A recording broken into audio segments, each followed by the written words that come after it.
too many times, right? You don't want to go to the well too much, especially when you got Last of Us 2 coming out potentially the end of this year. What is it? Or early next year. Early next year, somewhere in there.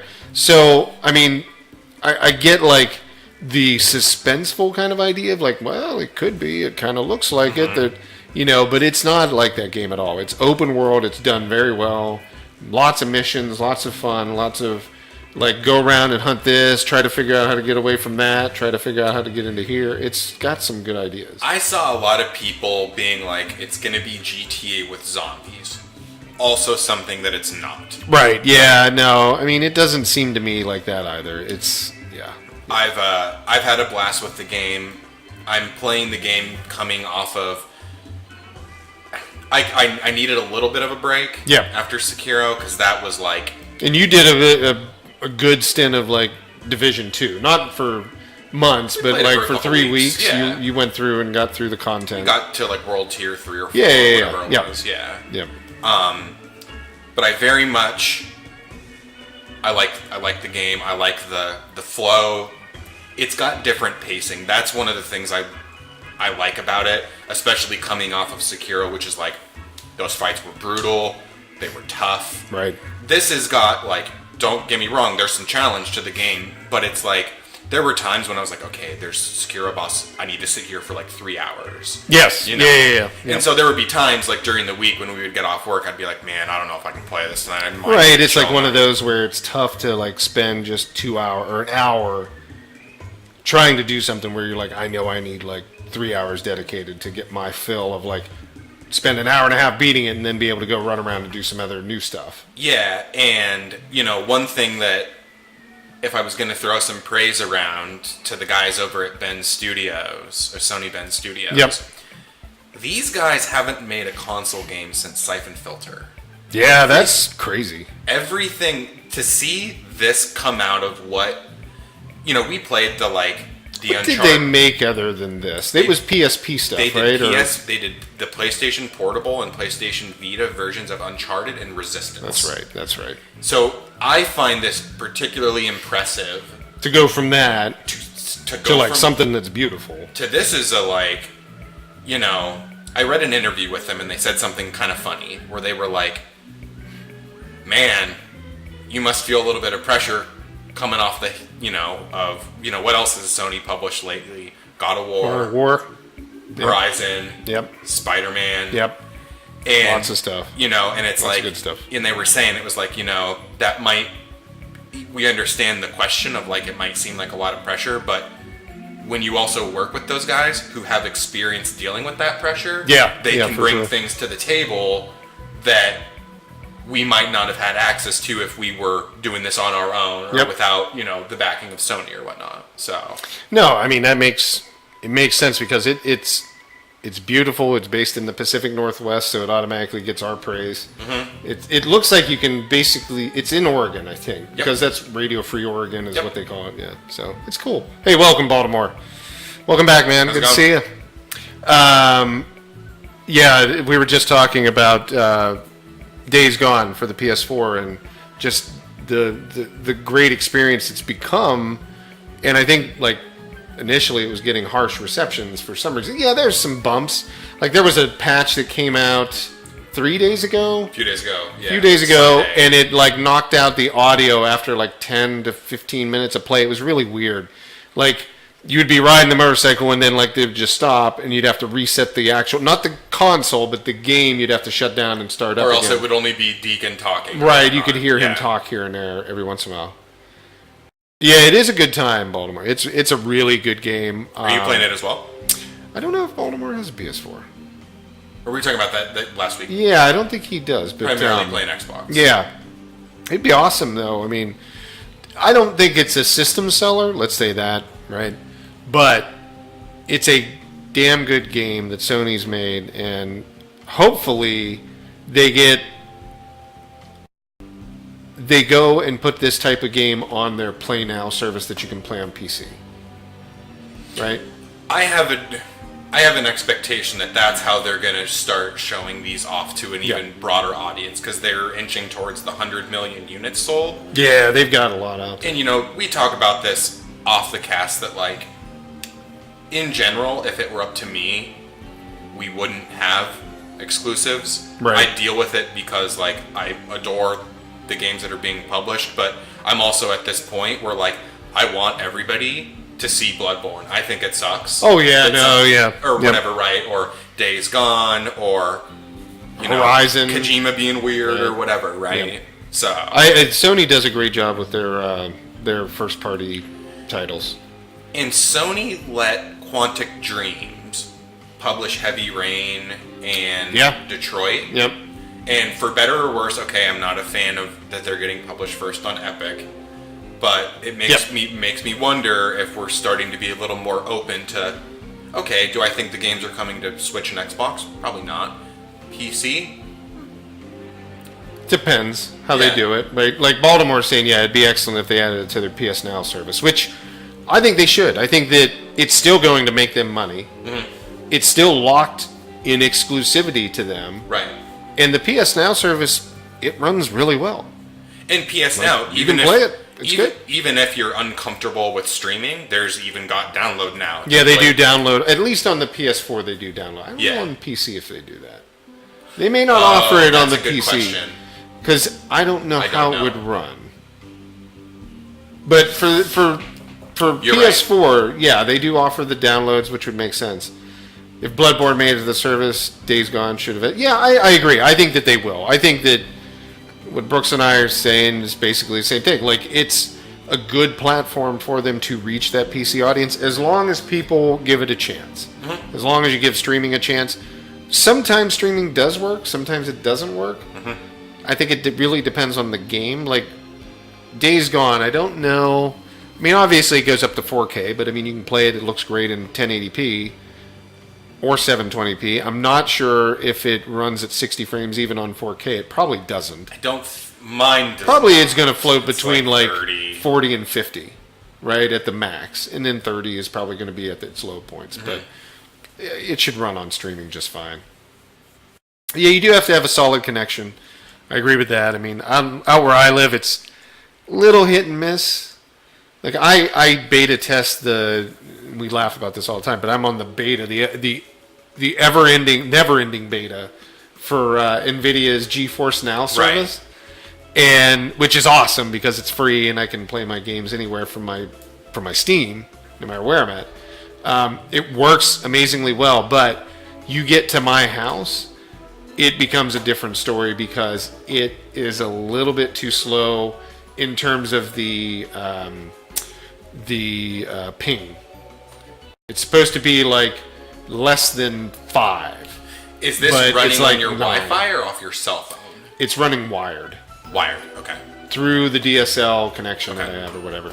So, yeah. Not that it doesn't work for everybody, but it probably works for like 90% of people. I was clarifying if you were streaming from your PC to your NVIDIA unit, like in-home, or if you were actually accessing the net. I was connected hardwire, trying it out on my the big PC that's connected. Yeah, it's just a little too slow in the ping. Still playable. I mean, it just throws a lot of errors. It doesn't throw a lot of errors. It warns you constantly because they're trying to be good neighbors about it, kind of thing. But they do it a little too often. So, but Days Gone, great game. Marketed horribly. And I don't think expressed well. Another thing that's marketed horribly is the Sonic Hedgehog trailer. Oh, it's horrible. I don't know what they thought they were doing. I don't know. Yeah, I mean, for them to be shocked by the reception, I had to laugh. I'm like, really? Did that look right to you? And that's the thing. That's the thing about it is I gotta think. I don't even think they are fixing it. Yeah, Baltimore. Yep. Yeah. We were talking about this. There were meetings. And there was a meeting. Oh, sure. Where everybody said, do we like this design? And nobody raised their hand and said no. Or they had that meeting and everybody raised their hand and the dude that made it said, I don't care. Right. Because I've not talked to anybody that was like, they really nailed that. Yeah. Everybody was like, they hands, the teeth, the nose, the eyes, something's just really off. Like Jim Carrey, funny enough, was not the problem, which I think people thought he was going to be the problem. Sure. Like, people were like, he's going to suck at this, or it's just going to be some throwaway role or whatever, which could still be, right? We don't know that. I'm not really a movie person. Yeah, the Gangster's Paradise song was weird, too. I don't know. I didn't get that, and somebody made an argument like, well, everybody, this was on Twitter, this is the standard, like, everybody makes everything look like, or everybody hates everything and really turns any situation into shit, but it's not aimed at you, it's aimed at young kids. I'm like, well, if it's aimed at young kids, why are they playing Gangster's Paradise? Who don't even know what that song is. Which would have been, like, my age. And to your point, Baltimore, like, I think they were trying to coax, like, okay, dads, moms, bring your kids. You know this song, remember Coolio? Bring your kids, and you get more of, like, this 90s thing, and your kids will love it because it's an ugly-looking blue character. Or something. I don't. It was a weird idea. I don't know this, but I'm of the belief that somebody saw Detective Pikachu, the movie, which, if you follow it online, has garnered more or less universal praise of how it looks, how the Pokemon are designed, the voices. The hair looks very similar too, it like does. in both. Yeah, they're using the same tech somehow, or whatever they're doing that with. And I gotta think somebody was like, Pokemon's doing it. We could do that too. Sure. Sonic's a good guy. He's big. Because Jim Carrey will actually probably, no pun intended, carry the damn movie. More than likely. Because he's a funny guy. But yeah, and I don't know the other actor. I've heard his name before. But the hedgehog thing, I don't think it's... I think I've seen renderings of, like, we were talking about it, I showed you that one. Mm-hmm. It's like somebody made a rendering of the Sonic the Hedgehog that actually would look normal in that movie. Yeah. And it looks like Sonic the Hedgehog that we would know. Bigger eyes, not like as, sharper teeth, not like the grandpa dentures, that they've got in there, and it's really weird. Yeah, they used the song in Dangerous Minds, I remember that. Yep. Oh, James Marsden is the other guy, the guy from Westworld. Yeah, Westworld. Right. That was it. That's right. I had to go. I knew I'd seen him in something recently. Yeah. Yeah. So I mean, who knows? Yeah, it's a fun video game. Movies never really like blow it out, right? Like, there's been some that have done okay. The Rock in Doom was pretty good. Okay. It was a good movie. I mean, it's Doom. Like the Resident Evil ones, they were okay when they started. They really got like ridiculous at the end, but even then you're expecting that. But from an animated live action movie kind of thing, it's a harder... It's always tough it's a little bit tougher when you take a movie and you try to make a game, because usually it's not very good. And in the reverse of that, where you take a game and you try to make it into a movie, it's usually not that good. And every so often you'll get an Arkham series or a Detective Pikachu movie. Yep. But when you don't, you get this. Yeah, that's true. Now, this is what Baltimore sent over. That actually doesn't take much to fix it. You mean it looks cool? It actually looks good. Like, that's what I would have thought Sonic would look like, not this. I don't know what this is. This actually weird, looks like... human hybrid? Bear, raccoon, bear beast? What is it? I don't even know what that is. It looks ridiculous. And yes, the eyes meet. Sonic's got, like, not a unibrow, but a uni-eyeball that's split into two. Like, that's the way it should be, where the other one, like, he's got, a bridge in between his eyes, and he's looking like the Fine Brothers or whatever, the one dude over there. I mean, he's got a set of human teeth, and it's like, where's my dentures at? Is that, are these real? So it was kind of ridiculous. I don't. I like the one that you put up, Baltimore. That makes more sense by far. It's kind of closer to the things that I've seen too. So it is a little too realistic, is what Baltimore's saying. That's a good point. I agree. They went too far. What else do we have to talk about? Anything else? You had one that you were talking about. Oh, the PlayStation. Back to the PlayStation real fast. Yeah, well, I mean, real quick, this weekend, I mean, they showed off Borderlands 3. Yeah. That looks good. We saw a lot of people playing Borderlands 3. Dan's Gaming, we watched him play it a little bit. Yeah, Dan was up there. I think we chipped in on Broman's cast. Broman was there, the turncoat. Wherever the paycheck's coming from, send it to me. So that looks really good. It was kind of funny. I hadn't seen, and I guess this didn't really resonate with me until I thought about it again, but even though we've played Borderlands so many times, they've never actually made a next-gen Borderlands, or a current-gen Yeah, you brought that up, kind of in the Right. general sense of the last time we got a proper Borderlands was Borderlands, the pre-sequel, and that was on PS3 originally, and then it was ported over to PS4. Then they made the Handsome Collection. Yes. Uh-huh. Yeah. So that's true. I mean, like, the PS4 didn't really have one. Now it has Borderlands 3 coming, or Xbox One, when we So that's coming out this year. Not a games as a service title. Not loaded with microtransactions. Going to come with standard DLC packs. Just generally looked really good. I liked everything I saw with it. Yeah, that's what Baltimore says. Same thing. Like, everything's looks damn good. It does. I mean, I noticed that there's reflection on the weapons. Even though it's cell shaded, it has like the things in the current gen systems repertoire, right? Like shadows are much better, reflections are much better. Like, what am I thinking of? Ray tracing type effects, not ray tracing necessarily, but kind of like simulated kind of stuff. Looks really good. It's exclusive on PC. Yes, that is the downside where. For 6 months, Epic gets Borderlands 3. Consoles, they all get at the same time, which is good. I mean, if you got a console, you can kind of... I'm not... We've talked about but this. yeah, I would rather see it across all the... I'd rather see it on Steam and everybody than just over on one storefront. I don't like that. Yeah, so... For a big game. So that's unfortunate. Yep. But the game, it looks really good. And there's part of me that's like... That sucks, and I would rather it not be. I mean, it affects me maybe a little bit less because that's not the platform we talk about. Your platform of choice is not PC necessarily all the time. And especially when we're we counted up with what we have 12 people that we're probably going to play the game.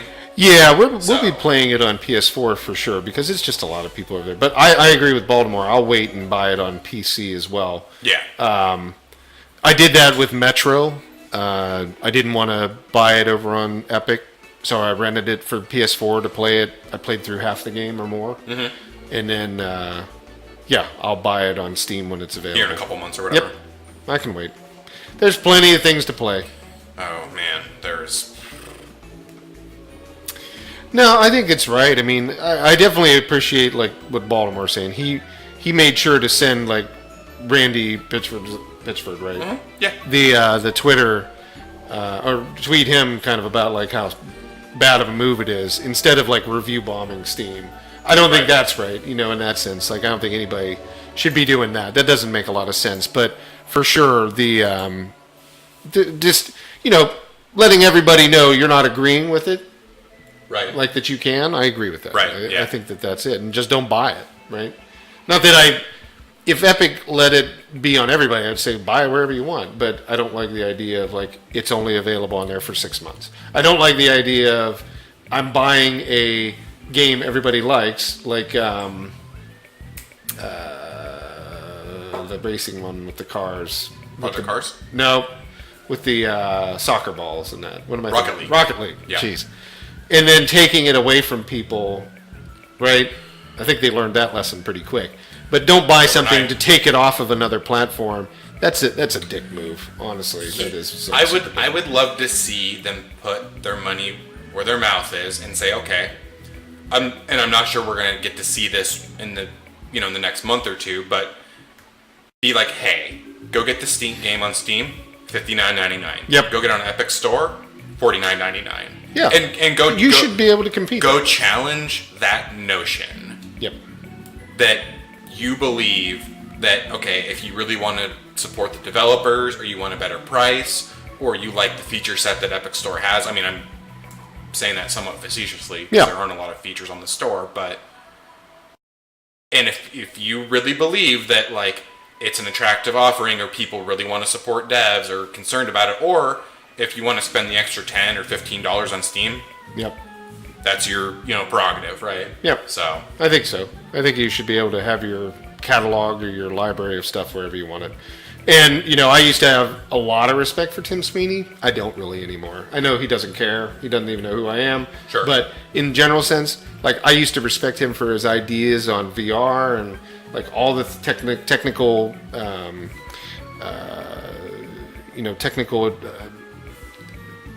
ideas that he brought to the table over the many years of console and, like, PC development. Mm-hmm. But he's washed all that goodwill away. He may not be the problem. It may be more like people within the distribution platform. But, I mean, he's the head of the company. Well, on Twitter, he certainly has no problem, being the voice of the company. I mean, he even argues their position on it. So I don't think he gets to, at this point, be like, oh, I have nothing to do with it. Yeah. So. Yeah. And it's, again, my argument has never been the percentage that developers get. Oh, right? Totally. I think that developers should definitely get what they feel is right and put their products where they feel it's the best, mm-hmm. and where they get the results, and work to better that. But I think in the end, it's become something totally different, and now they are trying to build a business off of screwing gamers. If Epic was making their own games that were exclusive to Epic, I would have no problem with it in particular, because it's like, you built it, you can put it wherever you want it. When Valve was making games for a while, you could only get them on one storefront. Sure. Now at this point in the future, like, that might change, but if they pivot and they go around, and instead of doing these deals and they're just gonna outright buy the developers and be like, we own them, so now they're ours, so they're on our store, it's just, I think that's weird, and I think the other things, like, Valve kept their stuff, right? But you can still buy it from Steam resellers, Steam key resellers. Yeah. They don't care. Sure. I mean, they go anywhere. They're fine with it. But if you make a game, I understand, like, you're going to keep it on your platform for a period of time. Yeah. Right? They made one game, and it's not only on their platform. Shocking. Right? And I'm not saying, like, all the other things they've done. Again, the only thing they're known for right now, if you ask people that are under 18, is Fortnite. Oh, the people that play Fortnite, I don't even think know what Gears of War is. Yeah. Right? Yeah. So, and that game is not only available on Epic Store. For good reason. Right. Right. So. Would it have been successful if it was only on Epic? Probably not. Probably not. Let's see here. Well, we got a bunch of cool games. We do have it. Yeah, we've gone on as long as we always do. What'd you say? Baltimore says if they you're right. If they put a good product out, it'll sell. And an honest product without all the microtransactions, that's even better. Yep. I agree with you. Yep. Hey, let's take a look, because we're going to play We Happy Few. We want to do that, but we wanted to talk about a few other games that we were talking about that we like on here. What are you starting One off? Brand new one that we just got in on launch day was Sigma Theory. I don't even know if anybody's actually seen this game or not. I know people have seen it, but if people have really looked into this, but it's a very interesting game. It's like an RTS, like XCOM in a way, turn-based, like, strategy role-playing game a little bit, where you take on essentially you take on the responsibility of being the new director in charge of this technology organization within the government. So essentially there's this thing called Sigma Theory that just is going to change the world in days, right? Right. They've learned to understand this new science called the Sigma Theory, and every country in the world is going after this, which is kind of neat. And this is why I was saying it's like right up your alley with 24 and Homeland and all of those. So they basically hire. It is kind of like Plague Inc. Yeah, in a little bit. Yeah. Baltimore. It's that idea. You've got agents that you hire. You start out with 4. You send them all over the world to, like, go to these different countries, and they have different ways of interacting in each of those countries. They can go through and they can, like, infiltrate. They can go through and they can kind of hack things. They can go through and, like, talk to double agents, so forth. So you have these different options you choose, and you go through and play that. And basically what you're trying to do is get these scientists these Sigma scientists that are all over to come to the U.S. and work. Okay. And your ranking, you can see it kind of on the left-hand side, where it's like Thea Fogg. That's my wife in the game. Okay. You have to pick a spouse because she works for the government as well, and she's like basically, what was the guy in 24? Jack Bauer? She's Jack Bauer. Okay. She doesn't run it. She's not the organizational head, but she's out there causing problems. Got it. Okay. Right? Getting caught, getting tortured. Out in the field. All Yeah, that for stuff. sure. Right. But you can see your ranking on the left-hand side. Exactly. It's kind of funny, right, Baltimore? On the left-hand side is the ranking, and that moves based upon the day in, like, where the U.S. stands in, like, the hierarchy. And basically, you're trying to get as much as you can within the days leading up to this point where apocalypse could happen. I really didn't figure that out. Like, the Sigma theories are broken down into different sciences, like,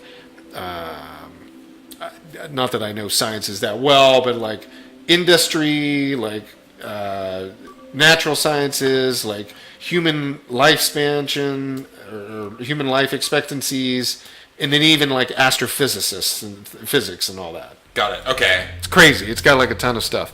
Well, because my understanding was that you kind of use like manipulation and espionage and blackmail to kind of acquire this information. Yeah, exactly. Yeah, in Baltimore, any game that you can name, they go great on Twitch. I know that. Where you can add and have your like viewers involved. I think you can do this to a point. Like you can pick your name, obviously your wife's name.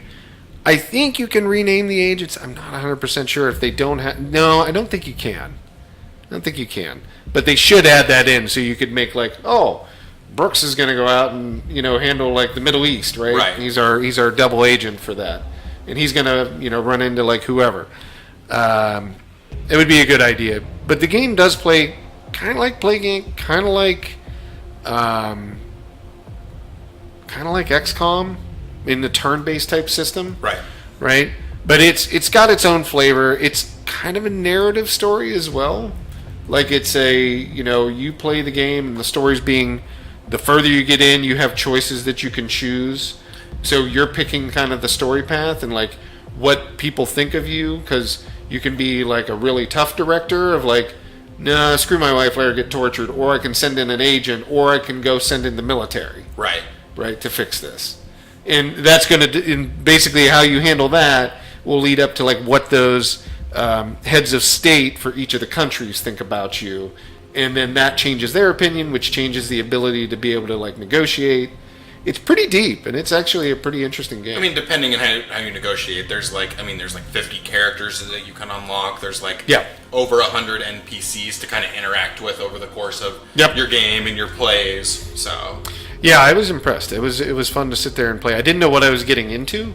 I kind of knew what I was getting into from just the screenshots, but then sitting there playing the game, it went deeper than I thought it would, and then it kept going down the path. There is some interesting points where the gameplay changes up a little bit from this kind of like over the world, like you got your little board and your little pawns that you're moving around, to where you're more tactical in the mission and you're more involved. Like there was one point where I was trying to get a double agent out of Russia, and my agent was there with them, and they were trying to get to the plane, and they've got to go through this city, and you've got to like lead them through the city and like handle the decision making in the events that are going on in the city. This might be it coming here. Yeah. So agent 8888888, whatever. He was trying to get, what's her name? Miss Pervos, out of the city, and like you've got to follow the path, and like things come up during the path of you escaping, and you've got to make the call on that of what to do. It looks really good. Yeah, it's definitely different. Like here, he'll go up and it'll be like, "Hey, I'm going on to the way of the extraction, and I found something. Do you want me to go get it, or do you want me to keep on escaping?" So I was like, just get the hell out of there. Right. Don't steal the briefcase. Did I choose to steal the briefcase or not? I think I said forget it. Like, don't steal the executive's briefcase. Get the hell out of there and don't come back. Penrose. Thank you, Baltimore. That's the person that became the double agent that I was trying to... Because I converted her into, like, being a double agent. Okay. But we were trying to escape the city.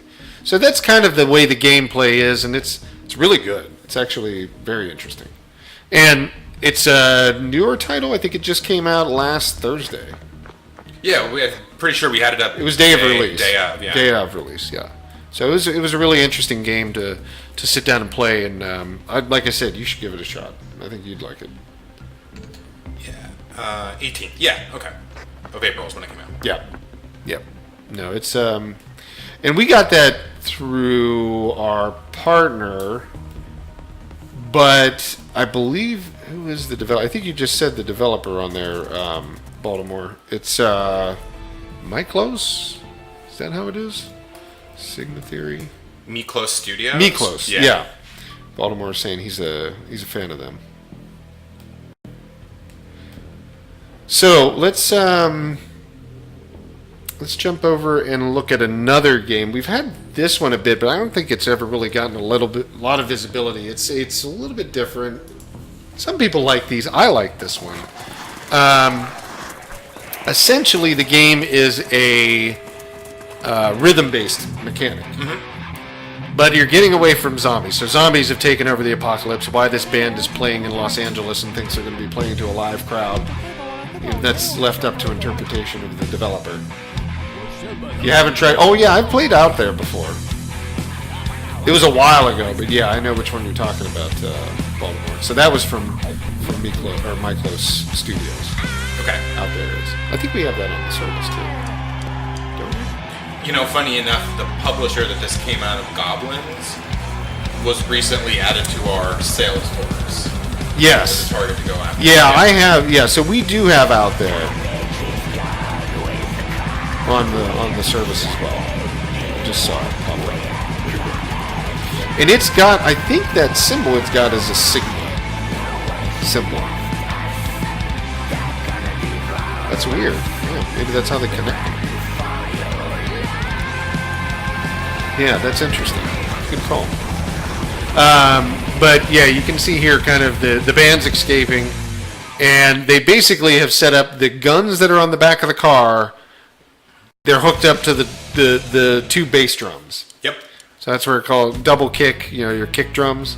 Double kick. The game's called Double Kick Heroes. Yeah. So that's where that comes from. And essentially, you're just, you're doing it in rhythm, and the more that you get in combination, the better weapons you get, because it'll go up to like a shotgun.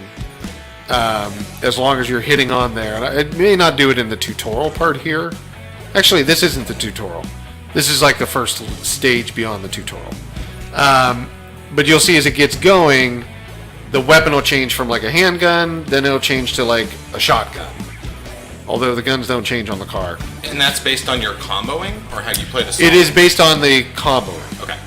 Because if you start to miss, that combo drops down, and it goes from like a shotgun back to a handgun. I'm following. Yep.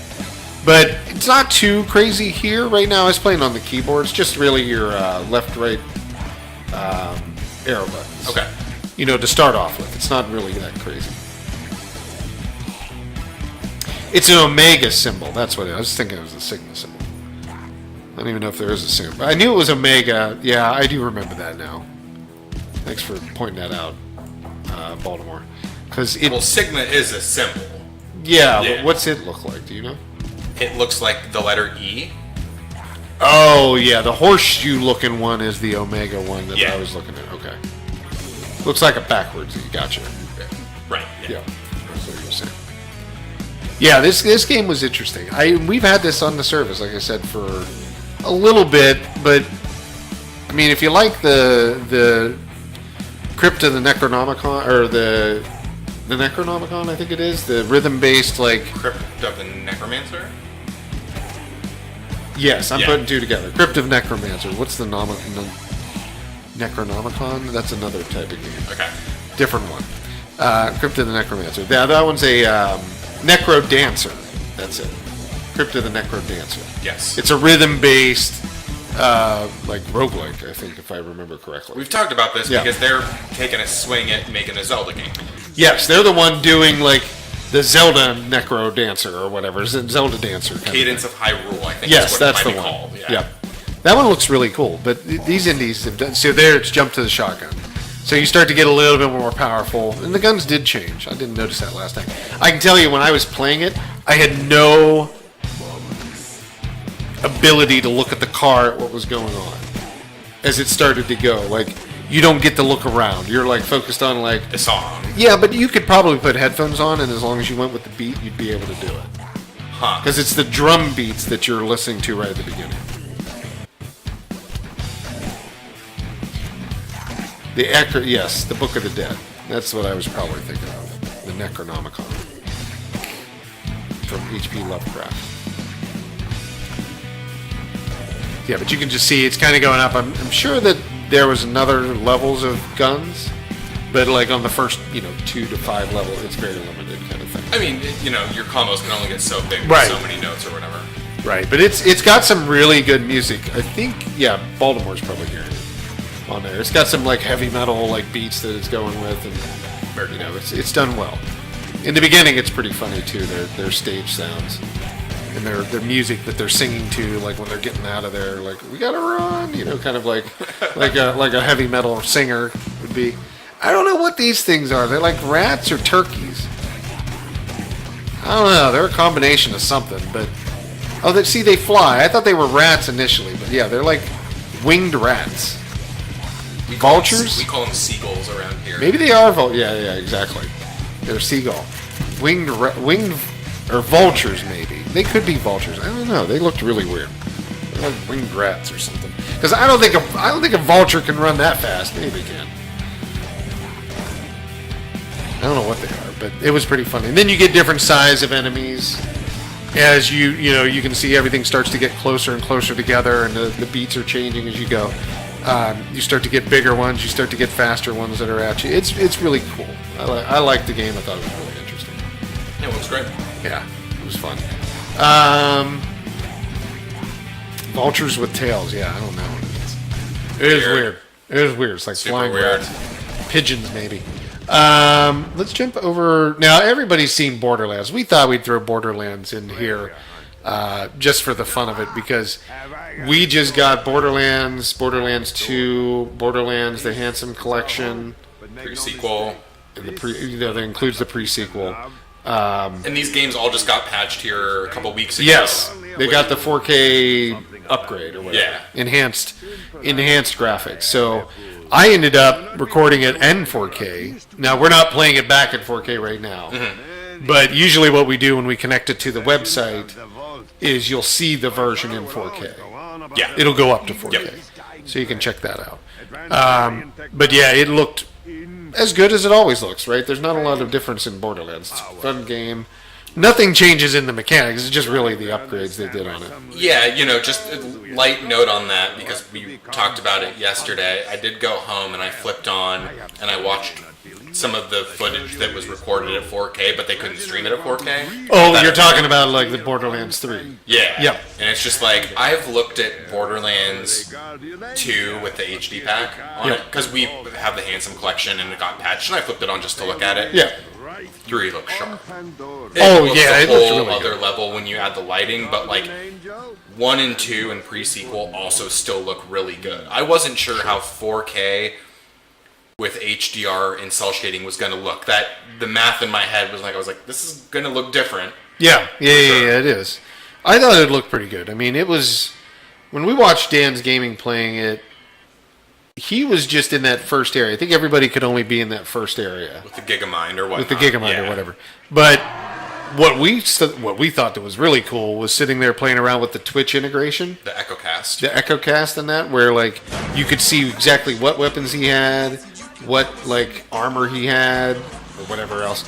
All of that stuff in real time. You could just click on the screen, and then there's that point where you know about it. What is it? I forgot to mention this to you yesterday. So there's another thing that they have with the EchoCast, where if you connect your Shift account, which is the Gearbox Shift codes, Right. to your Twitch, when Dan engages in a loot event, everybody gets to engage. And you had taken off yesterday. Oh, and you saw it happen. And I actually got to participate after waiting all day for one. So when he did it, Was it like he opened a box?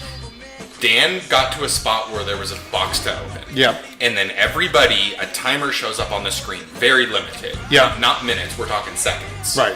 That you have to get in on the 30-second, you got to join the event, and there's a giant dice roll that happens, and then everybody that joins in the event, either one of them or a certain portion of them, wins something that's sent over to your Shift account, so when you go log into, like, Brooks' game proper, you got something from Dan's stream. That's crazy. Yeah, what a way to like actually get people to play. So it is yes, it's Twitch's back end. Yep. That developers can build for, and they call it EchoCast. It's a Twitch extension. It's an extension. Yeah. Yeah. And then Twitch worked with Gearbox after seeing Borderlands 3 essentially to show it off. Yeah. Uh-huh. And we had seen a similar thing here with where Apex kind of launched, and they had just a tremendous amount of streaming. They got, Gearbox went to, some streamers, and they had this big event where the streamers were engaging with their audiences, and they're promoting Shift, and we're promoting Twitch, and it's all kind of just working together. Yep.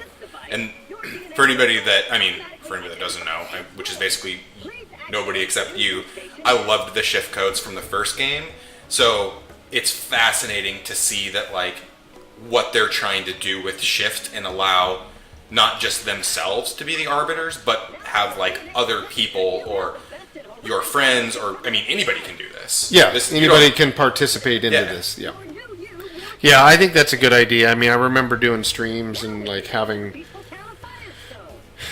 trying to get people involved in that were watching to have fun as well. Because sometimes sometimes it's all right just to watch somebody play, but other times it'd be fun to have people interact with you. Mm-hmm. There were a few games like Dazed.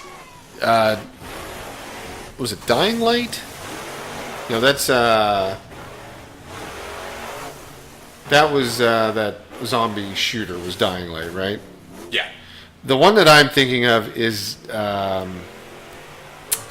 Deadlight, or it's been a while since I played the game. Not Dead by Daylight.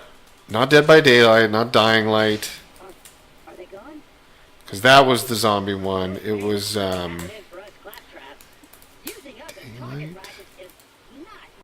Is that it? Daylight? Are you talking about the horror game? Yes, where you got a phone. Gosh. What was that, man? That was I did that one on stream, and people could interact with it. So they could type in chat, like, boo or something, and it would throw something. The game would then, like, do this, essentially, like, roll. It would be, like, how many people chose one thing, how many people chose another thing, and, like, whatever one got the most, then it would, like, make that appear inside the game. And it would do that every so often. Gosh, what is the... this is going to drive me crazy. Yeah, it's a tough one. I thought it was like Daybreak. Because it's not Outlast. No.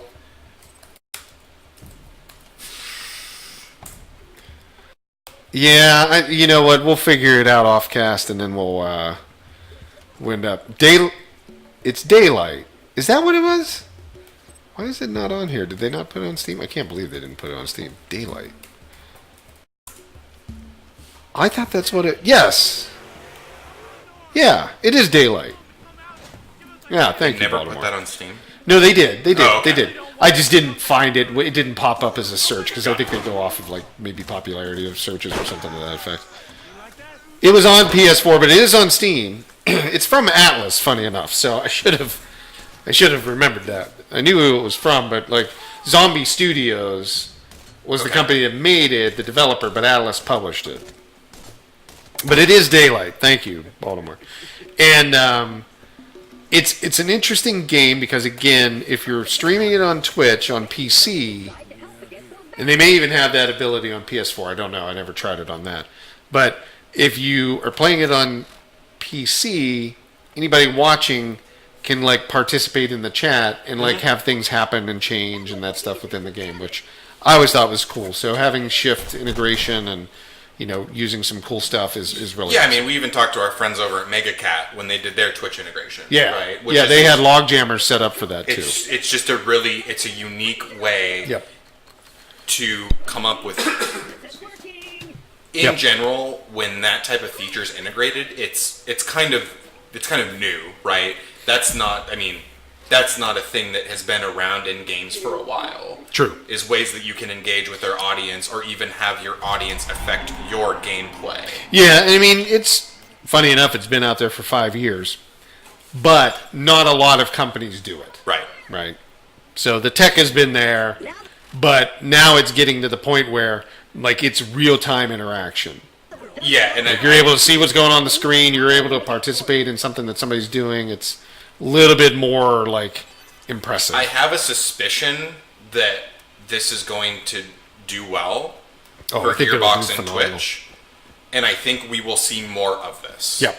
From, Oh, Dead Cells has fun integration as well. That's cool. I'll have to check that one out. I didn't know that. I've never seen it. We have the game. I've just never seen it. I stopped playing the game. I played a lot of it up front, but I stopped playing the game, maybe a year after we had gotten it on the service. Okay. And, just I'd play it randomly here and there. But, yeah, it's a great game. That's cool that they have some features. I'll have to check it out. But, yeah, so it's like all that potential that we're seeing in 3, this kind of all started here. I think this was, in my mind, this was the first time I saw somebody try and take the spirit of an MMO and put it into an FPS. Yeah. That's what this game reminded me of. That it had the things where you get and it's not that games that shower you with loot, because Diablo was a thing, before this, but this was like really the first looter shooter that I can think of. For sure. Right? Yeah. I think so as well. And then you see that, and gosh, Borderlands functionally spawned an entire genre of games at this point. Yeah. Right? Oh, they did a great job with it on the first run out, and everybody decided to copy that. Well, not copy it, but use that as a model. Borrow some elements. Use it as the model, right? No, love Borderlands. Glad that we have that on here. And it's the Game of the Year edition, so you get all the DLCs, you get all the upgrades. Yep. So. Baltimore saying, remember when Borderlands was going to be a totally different game? Yeah. Yeah, that looks crazy. There's to see that, Baltimore. That's funny. He sent over the video. There was PS3. There was a spread in Game Informer that shows some of this as well. And its heart, though, it was the same. It had tons of guns. It was going to be that, but it definitely looked different. It looked way more like it was serious. Yeah. It was like kind of like what, Mad Max? Like a Final Fantasy meets Mad Max kind of look to it. Yeah, for sure. It actually looks almost like Destiny. Wonder where they got the idea. Anyhow, let's jump over and look at. So what we're going to do is look at one more game, then we're going to play We Happy Few. And this is just one. This is one personally I've played before, and I actually like the dev. I met with the dev a couple times throughout the course of their development. It's an older game. So this is developed by Antagonist, published by 1C. Yes, and this is Through the Woods. Mm-hmm. So Through the Woods is actually a. It's kind of like a narrative story handled through a third person behind the back camera of a woman that's she works, she has a son, father's not really in the picture, they live in Norway, and her son, she just never really connected with him when he was born. So this is kind of more of a serious tone of games, but it's done well, and I played through it, and this is a very small studio that made the game. Mm-hmm. I played through it live on my stream a long time ago, and funny enough, I had found the recording earlier in the year and put it up on YouTube. You actually own this one. Cool. Yeah, it's a good one, Baltimore. I like this game. And I played all the way through it. It's a shorter game, just so everybody knows. It's only maybe sub 3 hours. So it's an adventure game. It is. Okay. But done with more narrative. It's not like you're being attacked. There's a few instances where something's going on. Sure. But you're not doing the fighting. right? It's not like you're the aggressor in any of this. Okay. This woman is basically trying to find her son. Right. Right. And it's done well. It's based off of folklore from like Nordic folklore, as far as I know. It's like Norse horror. I don't know if I want to use horror, but it's more like based upon like Norse folk tales. Okay, that's fair. Right. It's not really horror. There's some like you get a little nervous here and there, but okay. It's really about like this really heavy story and like overarching theme and very atmospheric. Yeah, I mean the graphics. We're playing it on. I was playing it on 4K here that we recorded it on. It definitely you can tell like an indie studio did it. Sure. Right, but not in the sense of like the game itself. The game itself is really good as a storytelling. As a way to tell a story. Mm-hmm. You know, it may not be like the most impressive technical game, but I mean, for a small studio, it was done well. And I think a lot of people initially thought, "Oh, this is like Resident Evil, or this is like Silent Hill." It's kind of like that, but it's very linear. Okay. Right, very linear. It's a story. You're signing up for a narrative experience. Okay. When you get into this, that you can like manipulate, you can control. But it's done well. And it's got like a really, you're playing a story. That's how it is, Baltimore. And it's got a really heavy theme to it. And I'm not going to ruin it for anybody. You should definitely check it out. It's a good game. You can find, obviously for any game, you can go out and like watch the whole thing being played on any, sure. anything like YouTube or Twitch or Caffeine or Mixer or whatever.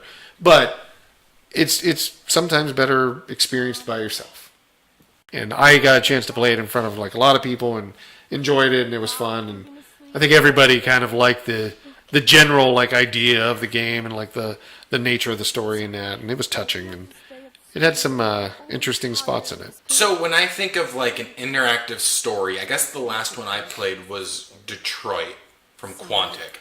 Is that kind of the spirit of this? If I was to compare it to like any other game that's I'd probably compare it to Alan Wake without the fighting. Okay. Got it. Right? Okay. That's what I could compare it to. That's kind of why I'm asking. So like when I was playing Detroit. Yeah, he was just thinking Alan Wake as well. It has that kind of feel to it. When I was playing Detroit, even though there's parts of interaction, you're never like aiming a gun. Right. Or is that kind of how this works? Yes. Okay. So you can kind of see like here, like she sees her son going off with a guy in a boat. Oh, wow. Where are you going? And like she's like, I have only one choice, got to keep going. So you're basically following this boat, and you follow this guy to the dock, and they get obviously they're in a boat, they're going faster than you. So then it kind of like as she's walking through, she's finding things that keep telling her she's on the right path, but she's also talking to herself. So the inner dialogue of her is telling like what's going on with this really heavy story. Okay. That was the intro right there. That was really the intro. Yeah. Got That's it. the title drop. Got it. And then like the real game kicks off after Okay. this. But again, it's not long. Things do get a bit creepy for sure. But it's not a super long game. It's 3 hours or less. Sure. If you just play through it, walk through it, essentially. I guess it's a walking simulator without the first-person view. Okay. Almost like that. Okay. Very simple. That's kind of what I was trying to follow if this was more of a Detroit or a Heavy Rain type of a nature where it really is the core focus is the story. The story is definitely the main part of the game. Yep, for sure. But yeah, it's got some nice environments, and you go through it, and it definitely looks decent. Now you can look at the trees, and you can nitpick everything. Go, those are really like limited textures you're using for the trees. But when you look at the game for what it is, and how you're supposed to, enjoy the game and play it and walk through it, you don't really notice the graphics. I can tell you that. You're starting to be more pulled into the story. Are they making a second version of this? I don't know. They could be. Okay. I haven't heard. I mean, I knew that this one, like I said, I played this at Game Developers Conference down in San Francisco early on. Then I think I played it at PAX again. And then it took them maybe 2 or 3 years to release it. Okay. It was out there for a bit. So, but it's got it's a little bit of a downer. A bit of a downer. But the next game we're going to talk about they don't want downers in their game. Just pop some joy. They just want joy, and they're going to make you, they're going to force you to be happy any way they can. So let's jump into that. We're going to play a little bit of We Happy Few. I don't know if everybody's checked that out, Baltimore. I don't know if you've checked out We Happy Few. I can tell you how I felt. My original take on this game before I had ever played it was, I don't know if I want to play this, but it looks interesting. It kind of looks like BioShock, but like the reviews are like on it like it's like bad. Anthem, yeah. Right, like the reviews are like Anthem, but the game looks like BioShock, so you're like, don't really know. You played it when it was first in early access. You wasn't sure about it. I had never played it. I'm like, okay, I'm going to jump into it, give it a shot. I like the game. I really like the game. I think the game's got a lot more to be happy about, laugh about that, than people give it credit for. I thought the game was actually really good. It's interesting so for clarity, I followed this game super early on, and I was hearing not amazing things about it. And I think Baltimore makes this point for you. It was like, when it was in early access, it had different reviews. Yes. Right. And when they originally showed the trailer off for this, I looked at it and I was like, 60s BioShock. Cool. Yeah.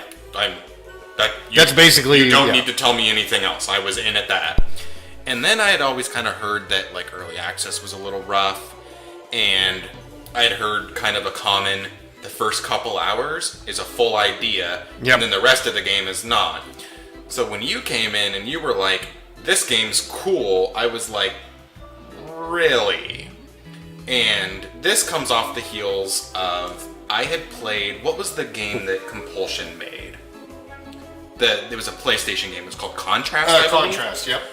And it was like, okay, so it came from a kind of a smaller dev, and then recently, here, end of last year, Microsoft bought them. Yes. Yep. And so I was sitting there and I was like, okay, it looks like BioShock. Like, Microsoft wasn't running around buying crappy studios intentionally. So there had to have been something there. Yep.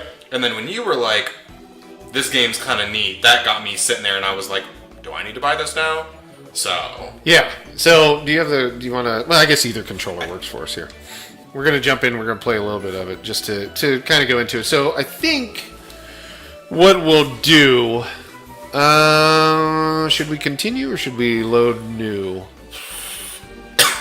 For the sake of showing off the start, ooh, that's tough. I know, because it's a little bit of like a story in the beginning. I mean, let's start from the beginning. I would start from the beginning. Yeah, we're going to start from the beginning. I think we'll just go with all standards. Begin. So we're only starting from the beginning because I think that like sets the tone of the game. Yeah. Right, and what's going on. If you start like later on where we were at playing earlier today, when we were sitting here debating and talking about the game, I think you would be like, "Oh, this game is interesting as well," but you would miss out on some like very interesting details that you need to know. There's a hook that I'm gonna give an opinion on once we get there.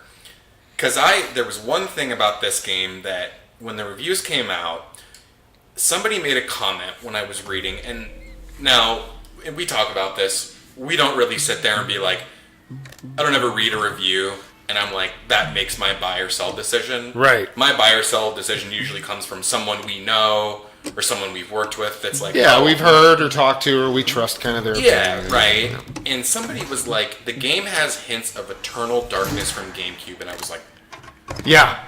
I shook my head and I was like, I thought the same thing. And I was sitting there and I was like, Oh, heavens. Okay, and then, I watched gameplay. You're like, how really close is it? And I'm like, where is I'm seeing these scenes, they're taking the joy, they're running around with the masks, and it wasn't until that we played that I was like, got it. Yeah. Makes sense. I understand now. God. Yeah, I think that's the one thing. It's like, I don't know how this game is going to go, but then you start to see it here. It's like, something's up. Obviously, joy, they talk about it. It's something that helps people get through their day kind of thing. And then you start to learn why they have this. Right. And what's going on outside of this city that this government built that takes this drug. My joy. Right. Shouldn't I?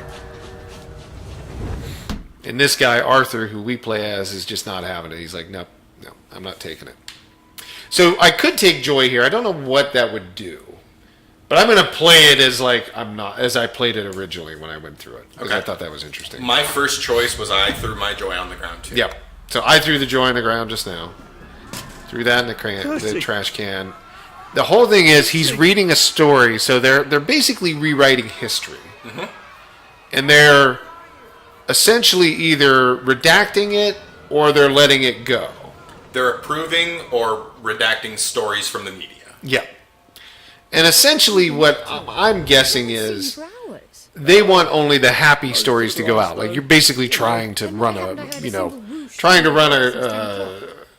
good, happy theme around everything. The pro-joy society. Pro-joy society, that's a good point. Yeah. Yes. So this is I think it's your boss. I thought it was your wife at first, but I think it's your boss. Okay. Just have a few more pages. I thought she was stopping in to check and see, like, hey, why are you still at work? What's going on? We got to go be happy. But I think it's your boss, actually. Okay. And they're like, okay, you got to get some stuff done. So we got some power outage here. This obviously tells you, like, how to interact with stuff. Funny enough, I played this all on keyboard last night, too. It was weird. A little bit different. So let's drop this in. We're going to replace, now we can get back to redacting. So this was the story about you and your brother. So what I did, I went and said, nah, we're going to let this go through. I'm not going to redact anything. And I don't know, I haven't gotten far enough in the game to understand if this matters that you're redacting or the choices you're making in the beginning. I would have to imagine, knowing that if it's anything built off of BioShock, there's decisions being made. As you saved the little sisters in BioShock, that had a factor on, your in-game, result. I would, and I don't know this, I would speculate that we're going to censor that. The user, or as the person playing the game, does not have all the information at this point in time. Yes, that's how I would take it as well. Drug trials qualify as a success, says Sir Robert. I'm going to say yes, that's going to go out. I think we can live with that. Prove that. I mean, it sounds kind of positive. My pneumatic tubes are done. She's left. Let's kind of head out of here. I'm just going to speed something up. Take that with me. But then you can go in here and you can see your old buddy Clive next door. Earth whistle. I think that there's something to do with this too. So if you go and you mess with Clive's machine, I believe that if you sit there and if you put out the wrong stories that Clive shouldn't be putting out, then he's going to come and get into a battle with you somewhere in the future. Or Clive might, just be out of a job. Who knows? Yeah. So this one's farm workers expected to return from Germany. So that kind of sounds good, but I'm going to say, nope, we're going to redact that. Okay. I mean, Clive redacted it. Clive redacted it. I'm just sitting at his desk basically channeling Clive. Right. Right. Taxi services restored on 3 wheels only. I mean, it kind of doesn't sound bad. I think you got to censor that one. Censor? Yeah, we'll censor that one too. If you take the joy, the game ends. Is that true? No way. That's funny. That's funny. It's probably one of those ones where it's okay, you're done. Wellington under reopens, blah, blah, blah. We're going to censor that. That's funny. That reminds me of at the beginning of Far Cry 4. Right. When you're Yeah, talking that's to what I the was thinking. when you're talking to the dictator, your dad or whatever, who's like, "I'll be back in 20 minutes."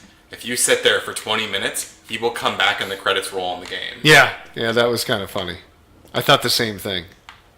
And Baltimore says you get an achievement. Whatever happened Makes sense. to you, Prudence? How funny. The approver and censor option, there's also an achievement. Okay, so maybe it's just more of an achievement thing? I brought that other one with me because I knew this. We'll do this one. This is the woman that disappeared. Blah, blah, blah. Gallus Smash. Let's do, we'll prove it. That's fine. Should have any more in her tube? Yep. So this must be an achievement to do all these then, I take it. Where the devs hide the secrets. Yeah, you never know. Remember to turn in your automotive. Yeah, we'll censor that. Maybe people will forget. I don't know.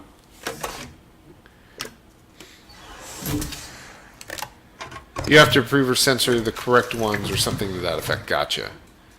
Share the meat. Worthington Weir opens Battle of Flowers. Sure, that's fine. I haven't gotten an achievement yet, so maybe I didn't get them right. And the last one. That's enough redacting for the day. Police arrest 4 in breeder riot. We'll send that out. Just probably not good news. See, to me, you approve it to keep society on their toes. Right. But probably they want you to censor that because they want it to be like, okay, everybody's happy. They don't want anyone to even know that Right, these anything's breeder wrong. groups are okay. Right. I did take them. No, leave me alone. I took my joy. No, leave me alone. So he's gonna steal.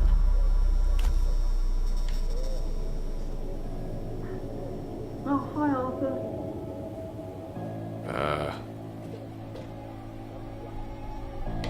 Ooh.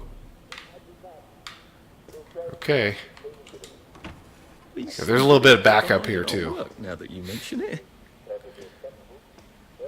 Can we look? Nope. Everything's locked. But it does have that, like, 60s look to it.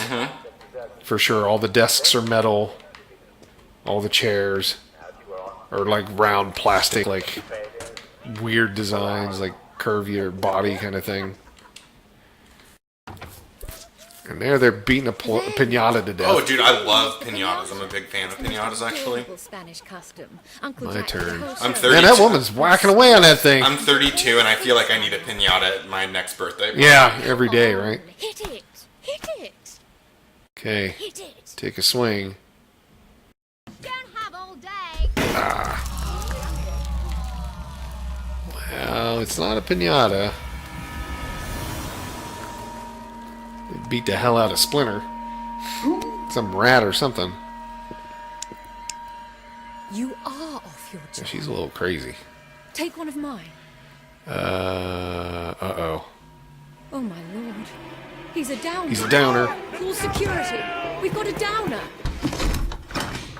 I love the guy's, like, kind of, like, just comedic undertone. I mean, I Yeah. get, like, he's not trying to make it funny, but he is, and it's probably in a way of, like, It's not supposed to be. right. Yeah. What were those? What was those? The British humor comedy movies? Like, what am I thinking of? I don't watch. Like not Monty Python kind of thing. Maybe kind of like that. Oh. Now here I get away though. You smell And you have to tell us, Baltimore, if like any of this is different from what you've seen.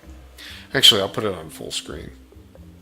Yeah, one thing we were curious about was you were watching me play, and you were like, "Oh, interesting. Your world is different than my world." There was a couple key points that were the same, Yeah, but it looks like Johnny English.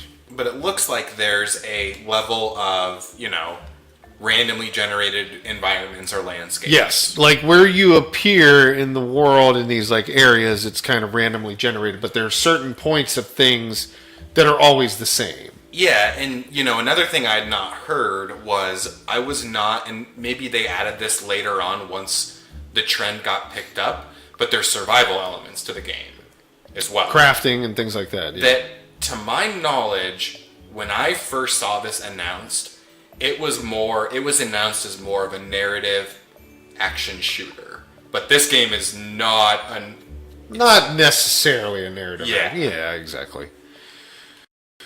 Yeah, it's procedurally generated, except for like everything has a certain like gate or something like that. Like, but it looks differently because they talk about that. You pointed it out in the loading screen. It's like, yeah, getting ready to load the procedurally generated world or whatever. But like this part is like standard right here. Christ. So like we get up, we got to figure out our way out of here. I don't know for what reason they left us. I didn't actually go down this far. Curious. I'm pretty sure I'm not in the parade Yeah. anymore. We're basically sealed I in don't this even little think I'm tunnel. still in the village. And from what Arthur's talking about in the background, I mean, obviously he's like, I ran for a long time. I don't know where I am. Right. I think I'm out of the city. But there's just all sorts of like stuff. Like all of this like just reminds me of everything in BioShock. Oh, the writing on the walls, the disarray. Yep. The sense of things have been abandoned, but things are still being used. Yep. Right? You can pick up these and read them. Which are kind of notes about what happened in the past. Yep. She ran this way. Fill container from the tap. Oh, he requires the canteen. I bought the canteen yesterday. Drink from the tap. Let's get some water. I wondered where the canteen would be used. How did you already pick up the canteen? I had bought one. I don't have one right now, but I saw that it says it gives you the option. I was going to say, because in my play, I picked one up from someone down the line. Oh, okay. I ended up buying it from that machine Oh, okay. and didn't know where to use it, so I just was like, I'm gonna carry it around with me. Let's see, where else are we headed? So nothing really in there. Let's go pick this lock. And there is like the crafting is not heavy crafting at all. You know, we're talking about like you need to craft something, you go here, and you go down to lockpick, and if you've got the stuff, you just press and hold A, and it'll make it. Quite simple. There we go. So let's go ahead. years of the It would have been summer. interesting if they'd have made like the BioShock like puzzle or like the Fallout pick lock picking there when you're actually picking a lock to have some challenge. That's just a little thing though. What happened to him? I don't know if this is an Easter egg or whatnot, but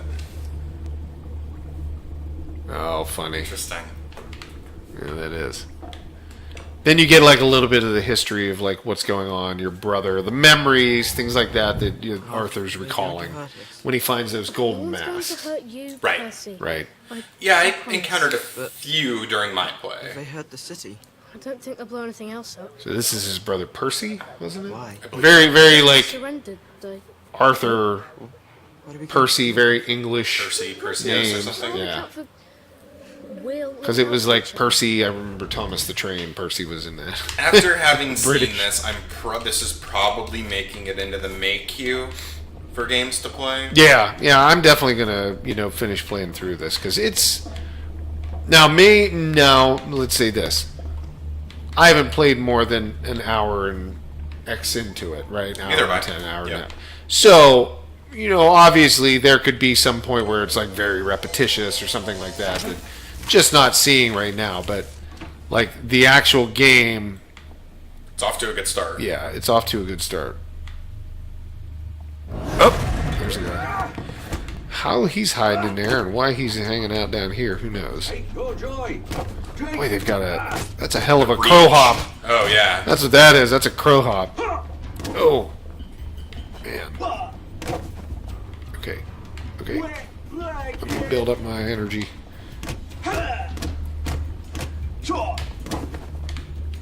It's just basically running you through kind of the tutorial of like, oh, here's how you fight. Here's how you push.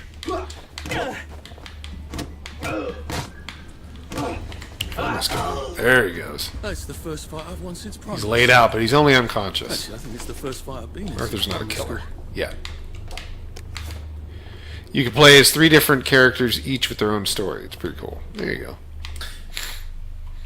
How do you unlock those? Is that only after you finish the game? I would imagine like each one you finish like certain points. Would be my guess. Okay. Because when I was playing through and they allow you to pick your character and your difficulty, I was like, because it has a slider, but it only lets you select Arthur on our save so far. On the first one or whatever. So there's the way out. Let's grab some stuff here. Nope, we can't. Nothing. Nothing. Yeah, we're good. We got everything. And you can also sleep. So you can go there, you can rest to get your health back. Like, my health's done, so I'm just going to keep sleeping. Let's get full health. Oh. There we go. Now I lay me down to sleep. So you can get a little rest, get your health back. But you slept, so now you need food. Right, so like, yeah, you have those adverse effects. It's got some of those light survival elements to it. Your sleep's up, you're not dying of thirst, but you need some food. Yep, that's true. So do I need food to climb? I think you need to throw the switch. Oh, that was it, yep. Too bad I don't have any other hatches to go to just yet. Walk to another hatch. No other hatch. This was it was introducing you to the fast travel system. That's right. Yeah. After you play through, their stories unlock. Gotcha. So it's like you would play through Arthur's, and then at the end of that, somebody else's would open up. Then at that, somebody else. My expectation would be, as you're playing as all those characters, you're playing... Brilliant. It's sort of intertwined. Yep. Where it's like, somehow while Arthur's doing this, you'll play a storyline where it's like, while Arthur was here, you know, I don't know what her name is, Megan, is off doing this other thing across the city. So when you played, you were more in a city when you came here. Mm-hmm. Here, it's more like, it looks more like a junkyard. It's more like a war zone. Yeah. So that was the interesting thing to see, like, okay, the procedural generated backgrounds and that are different. But you can start to sense, like, okay, something was going on here, and it had to do with, like, you know, maybe World War II, looking at some of the stuff. And then you find more and more information where it's like, okay, well, the Germans were involved. Like, so it's essentially we're in, like, World War II time frame, and you know, you start to find like little notes and things like that as you go through. But I don't know, it had an interesting enough story in that to make me think about, like, okay, this is worth playing. Percy told me about, especially at the price we've got. What is it, 20 for today? Pretty like big steal today. $22 or something like that today.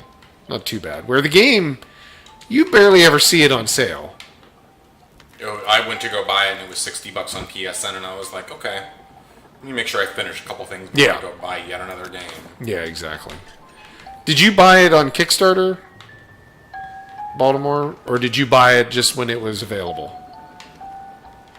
I guess, did you back it on Kickstarter? That's more the question. Kids' room, toys. There's some metal bits that we need. Okay, let's get out of here and head towards our Ubisoft destination marker is what it reminds me of. Oh, you didn't know it was on Kickstarter? Okay. I believe it was. I believe it was a Kickstarter. It had like maybe 7,000 some backers. Nice. Yes. I want to say. My uncle Something bought like it for me that. last Christmas. Anxious to get back onto the village. Well, Yeah, because originally they were working on the game, and then once the Kickstarter kind of blew through the roof, that's when they sort of got into the, like, okay, like maybe we're going to increase the scope of the game, which is where I have to think the survival elements got tossed in. Yeah. You want to go back home? Yeah, that would make me think the same, for sure. You chased me out of my house. Yeah, no, I mean, it wasn't, I mean, 75, well, what, the 77,300 some backers, something like that? I mean, that's pretty good. I'm not sure what they were charging, maybe $30 or $20 a piece or something. The lowest pledge was $8. The lowest pledge where you got a copy of the game, I think, was $25. They raised almost $350,000. Yeah, that's not bad. Come and find me. I mean, And that's that sort of hammer definitely a there. good outing for a game, and right. hell, they made the game. That's better than most. Yeah, and I mean, I have not seen where they've publicly discussed this, but I suspect Microsoft paid more than $350,000 for the studio. I would think so. Yes, Bastards. I would expect that they spent a little chunk of change on getting the What did studio. I thought it was? No. Because they did a good job. I mean, you look at the game itself, the art design, the sound, everything.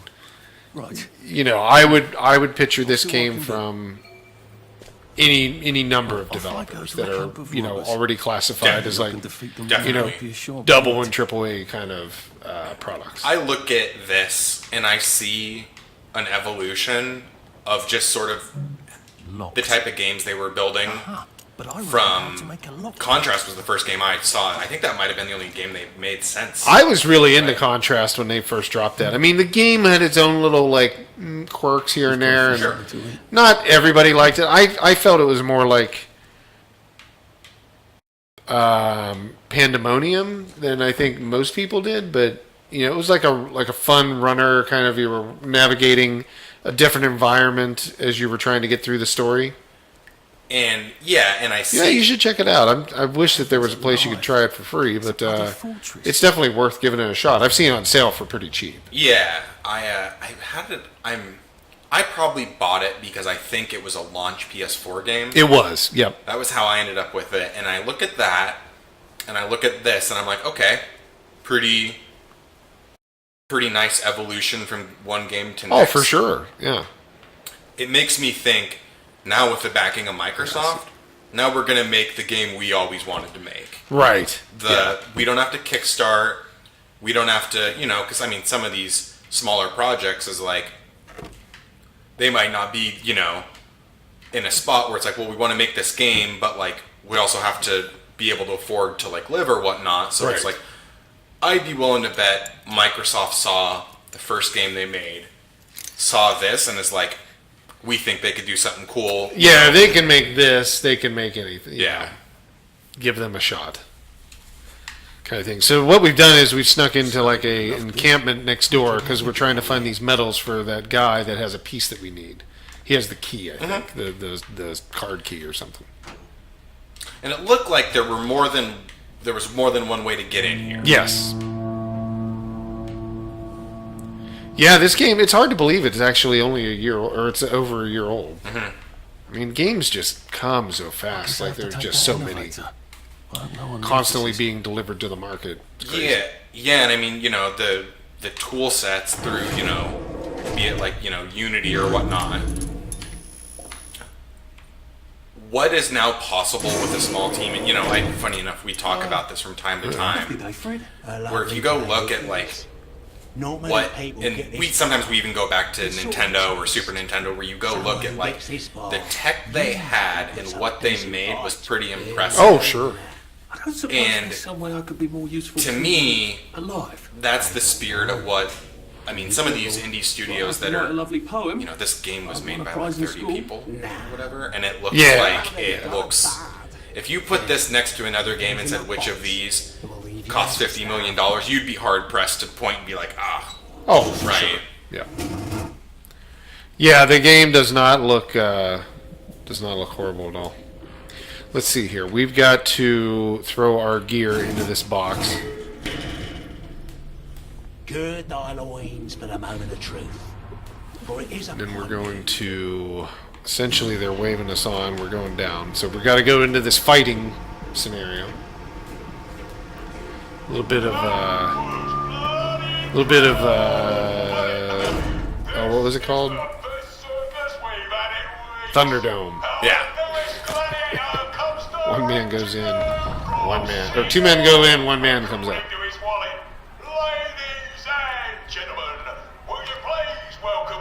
And they've done it. I think a lot of it. This is more of a tutorial right here, but still an interesting way to do that.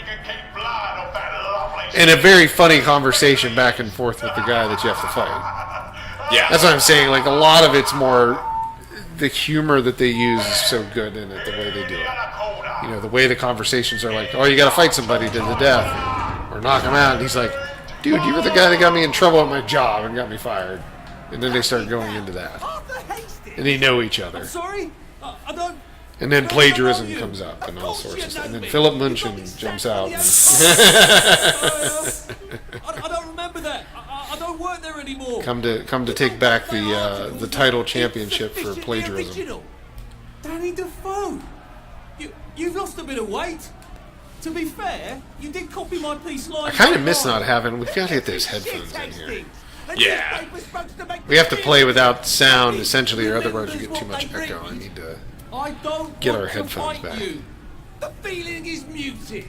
There's only enough food. Or not headphones back, but I mean we need to bring in our PlayStation Golds or something. Something like that, yeah. So we can. Because I love hearing the sound. Oh, okay. He gets I like how he gets a metal like pipe, and I get like a stick. He picked the padded one just to humor me. Okay. Because I think everyone we've talked to picked the stick. Okay. There we go. So what's he gonna pick? He still picks the pipe. Oh, great. Okay. Yeah, that's nice. Hey, some guy. And then this guy's over here telling us some secrets. Fuck it up. He's got to come with I think he was saying, "I put money on you. You better do it," or something to that effect. Oh, RB. oh, there we go.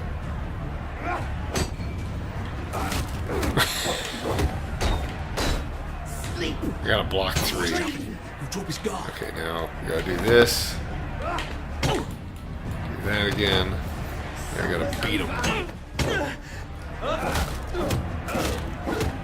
That padded one really works. Better than the stick. Way better than the stick. Well, I think you didn't see the things up in the corner. I was saying you gotta block 3 hits. You gotta push him twice. I think that was the big thing, the difference. Does he have anything? Oh, he has a lead pipe. There we go. That's what I'm talking about. Now, how do we switch the lead pipe?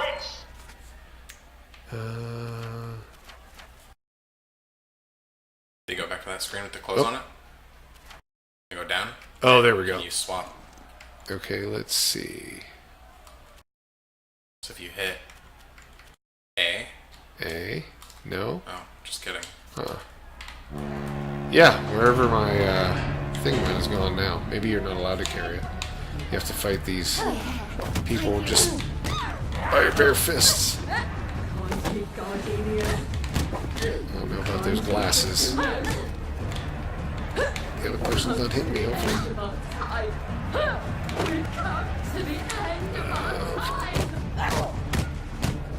She's back. Left and right. Okay, she's down. Good. Now we can go after her. Can we pick up her weapon? Come on. I know you can pick her up and throw.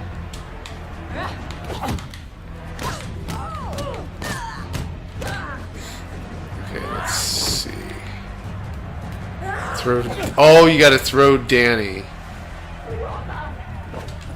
Whoops. Let me grab Danny. Oh, I'm dying. I'm dying. Oh, are we gonna die? No. Nope, we're not. There we go. Take the elevator. So I'm hurt just like you were. Yeah, but you still have heal, so you can hit LB to heal. Okay, so I'm still gonna survive. Who's on here? Oh, the rules. Okay, now let's get out of here.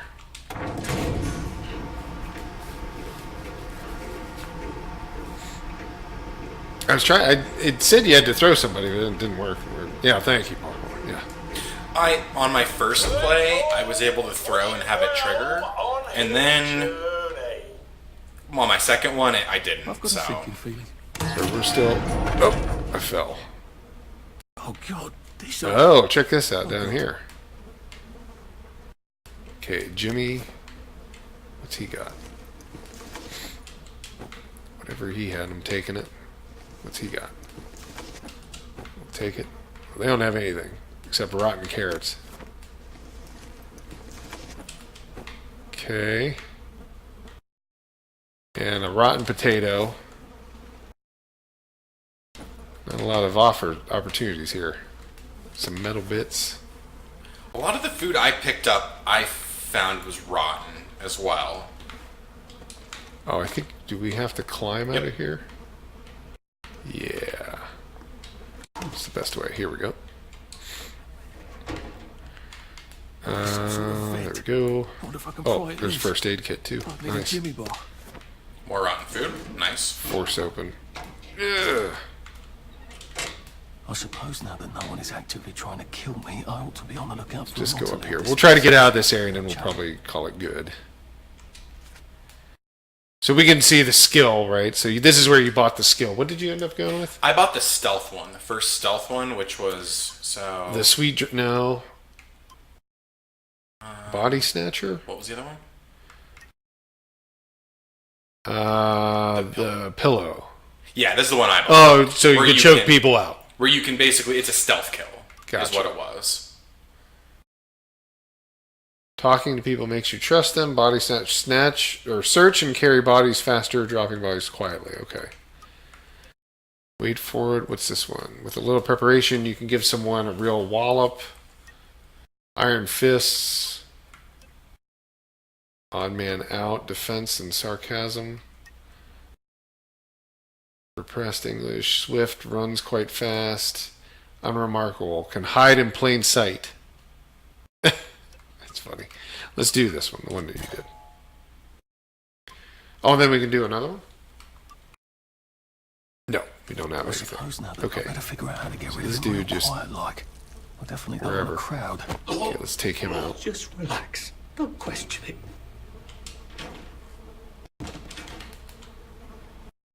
And let's see if we can get any of his stuff. Yeah, Sweet Dreams seems to be the best. Oh, you have to buy it. Okay.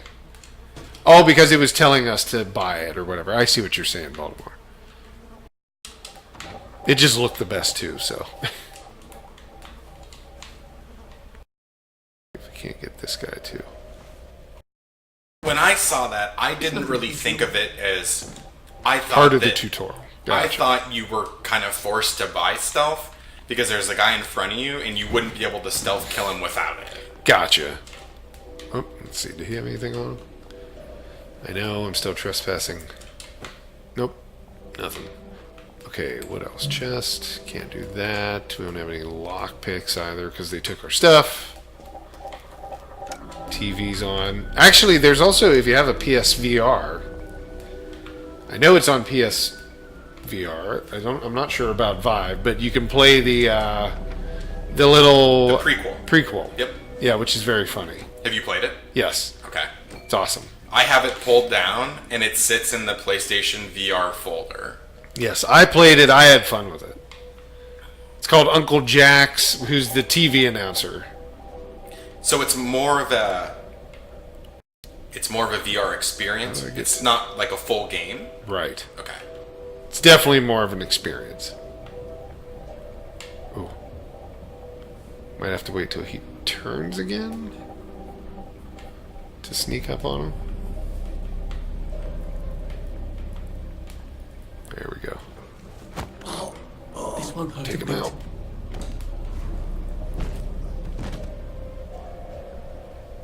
Now, is this guy going to get up? Did he hear that? No, that was too far away. Yeah, this is definitely a tutorial without it being a tutorial that they tell you about.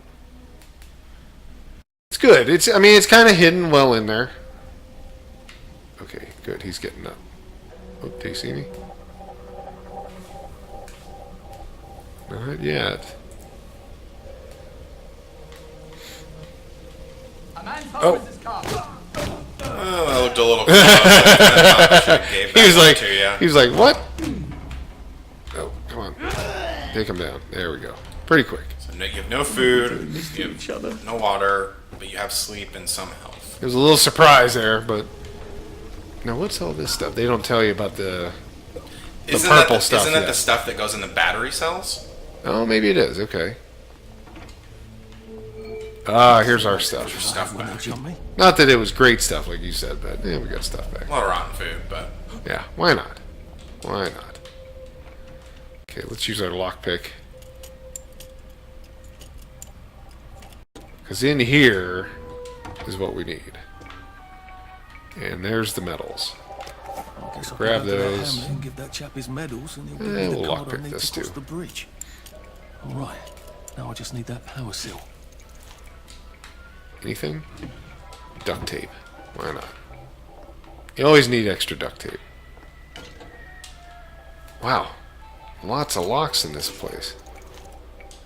They all need picking.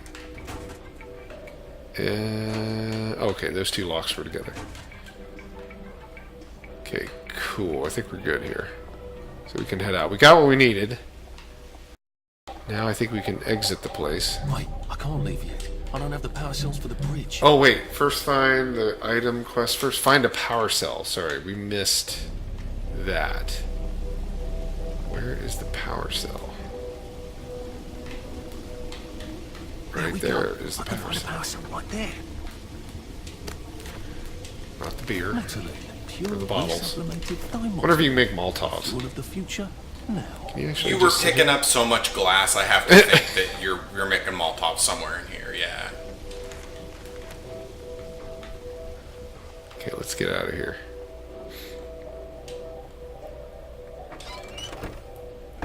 Exit the camp courtyard. Is there Find enemies? something to drink. There's a pump on Barrel Hole, isn't there? I was telling you about the consuming food. Not a bloody better Uh-oh. breakfast, are we? So get out. This is Hopefully I can do this before they hit me. Oh, you really just walked up and bailed. I did! I'm out of here.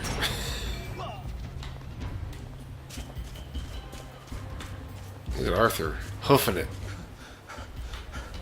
When you jumped off that wall and we saw this, I thought I you was fell pretty off the wall. dude, I thought I was toast too. I don't think they're I think leaving we the got camp, away. I yeah. think we got away. Yep, just kind of took off, bailed, gone. More duct tape, and we don't have the card yet, so we still need that. And that's from a guy that's in the little town that we can go to. But I think we'll stop here. I mean, this is the game itself. I don't know. I was having fun with it. I mean, I definitely would continue to play it. It was definitely not under any of the expectation I had for it. It's totally not what You know, I thought it was not. as well. It was not Yeah. a bad game. Yeah, I think it's fun to watch. It looks really good too. The game's done very, very well. Hard to believe people fast on purpose. I think that about calls it for this week. What do you think? I think we covered everything. Yeah, we ran a little bit late tonight, but don't have a tremendous issue with that. Yeah, no, I don't mind doing longer shows on this. We've My been car's like, not in the shop tonight. yeah, that helps too. No broken car, no running around. We appreciate you hanging out, Baltimore. Thanks for being here and modding for us.